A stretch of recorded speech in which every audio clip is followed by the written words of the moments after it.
Hello and welcome to your Unit 1 Rational Numbers, Page 1 packet video. So this is the start of our first unit, and our first I can statement for today is I can convert decimals to reduced fractions. So today we're going to be talking about converting things from decimals to fractions. And the first question I have here for you guys is, when we're converting, what changes? The value or the way it looks? Now, it really just depends. And if you're thinking mathematically, we might just be talking about the way it looks.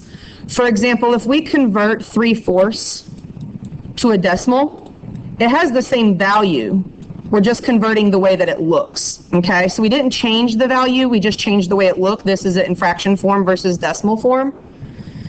Now, for some of you, you might have been thinking, like when you hear the word converting, a lot of times we'll hear it with converting religions, in which case you certainly are changing your values.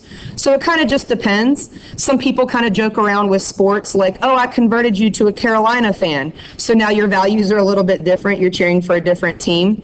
But in math, when we're talking about it, I think we're going to go over here with just the way it looks, but it still has the same value.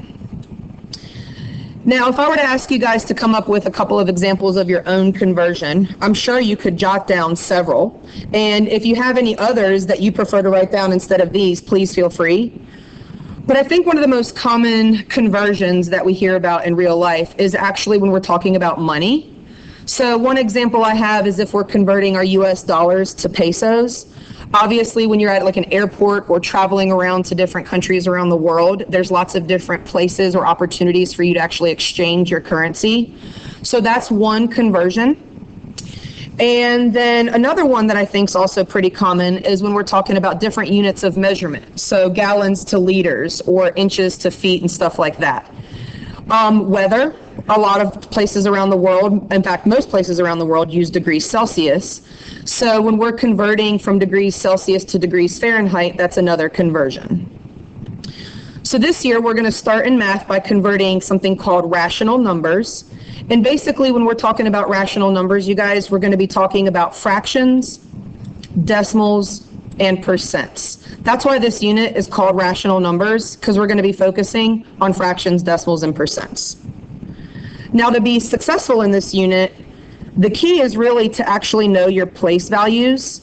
And we're going to be focusing here on the tenths, the hundredths, and the thousandths places, okay? All right. Now, for example, this number that we have right here, if you guys were to see the 0.17, see how the last number is right here in the hundredths column? That's how I know I'm going to read this as 17 hundredths. If it had a 0.175, now that would be 175, and the last number would be in the thousandths, so I would put the denominator as 1,000. If it was simply the 0.1, that would end in the tenths column, so that one would be a 1/10. So for this first I can statement, friendly reminder, we're just converting our decimals to fractions. Really, you just got to say it. You just got to say the decimal verbally with words in your head first. And of course, we're going to be reducing our answers. So when we're converting decimals to fractions, we just got to say it. Now you'll notice here in the video, I actually have all of these written out already for us, just to kind of save me some time in the video. So all I did here, folks, was recognize that this was a 4 and a 5, and so it ended in the hundredth spot, so there's my 45 hundredths. The next one, for example, it went to the third decimal spot, so 1, 2, 3, that was the thousandths, so that's why I have 875 thousandths. Now, we definitely need to be reducing these. So here's a quick refresher on how to reduce. When I look at both of these, I can see that both of these are divisible by 5. So if I divide 45 by 5, I'm going to get 9. And if I divide 100 by 5, I'm going to get 20. And that's how we reduce that fraction. So for the first one, we really want the 9/20ths. Now this next one, nobody in here feels like reducing this one. So I'm going to highlight this one. This is a fraction decimal conversion that I suggest that you just memorize. And in your packet, the last page does have this chart. And you can see right here that this one is a 7/8. So to save us some time here, this is going to be one that we recommend to memorize so that we don't have to worry about reducing this kind of fraction. Now, some people know that 0.2 is already a 1/5. Some people know that already. And that is going to be another one that I recommend that we go ahead and memorize. But if you didn't have it memorized, it's all good. 20 divided by 20. We can reduce this by 20, gives us a 1. And 100 divided by 20 gives us this 5. Now, if you didn't catch that they both have a 20, you could just divide by 2 and get a 10 over 50. And then recognize right there that that's a 1/5. Nobody's going to disagree with me on number 4. We all know that that's 75/100ths, and that's one that we of course have memorized, and so that one is a 3/4. That one's easy peasy. When we say this one, we have a 6/1000ths, and I'm just going to divide both of these by 2, and we have a 3/500 for that one.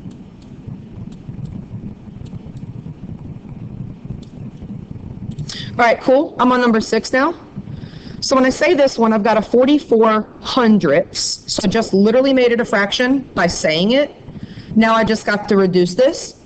I see that this has an even number, and so does this. So I'm going to divide by 2, and I'm going to get a 22/50. These are both still even, so I'm going to divide by 2 again and get an 11/25, and we are done with that one. All right, number 7, I'm just going to do on this side simply because of space. So there's no number here, and that's okay. It's just a 0, but it does go all the way to the thousandths place. So this one is 32 thousandths, 32 thousandths. They're both even, so I'm going to reduce that. I've got a 16/500. I just divided both by 2. All right, so it looks like here I could divide by 2 again. I'm going to get an 8/250. These are both even, so I can still divide. I'm going to get a 4/125 for this one, 4/125. And sorry about my space, but you can see my marker is a little thicker. It's kind of a fat marker. So that one right there is number 7, 4/125. Now, we're finally going to get a break from reducing here because 19 is a prime number. So when I say this one, 19/100ths, I'm done. It does not reduce because 19 can't reduce. And for this one right here, when I say this, it is a 6/10ths, 0.6, that can reduce here to a 3/5. And actually, this is going to be one that I have us memorize as well. That's going to be in our chart. Our chart has the fifths. It also has the eighths and a couple of others. Now in this column over here, these look a little bit weirder and tougher, and they're actually not so bad. Let me just erase real quick. Where's my eraser? Oh, there it is. Let me just erase this stuff over here real quick. All right, so the very first one, not so bad. It's 1, and I just wanted to point out here that this one goes 1, 2, 3, 4 places. So 1, 2, 3, 4, we finally see 1 in the 10,000ths. So that's why the denominator here has a 10,000. But we don't need to reduce, we're good to go. Now a lot of students forget that you can reduce this 5/100ths. This is 5/100ths. 5 divided by 5 is 1.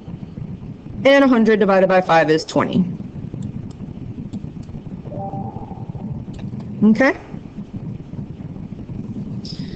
Now this one right here, this one kind of stinks to have to divide. I think that we could probably both agree that 25 will go into both of them, so let me just divide by 25. 525 divided by 25, y'all, is a 21. I'm just dividing it by 25. And now 1,000 divided by 25 is a 40. There we go. Now when I divided both of these by 25, because I knew that it went into both of those, that was the greatest common factor.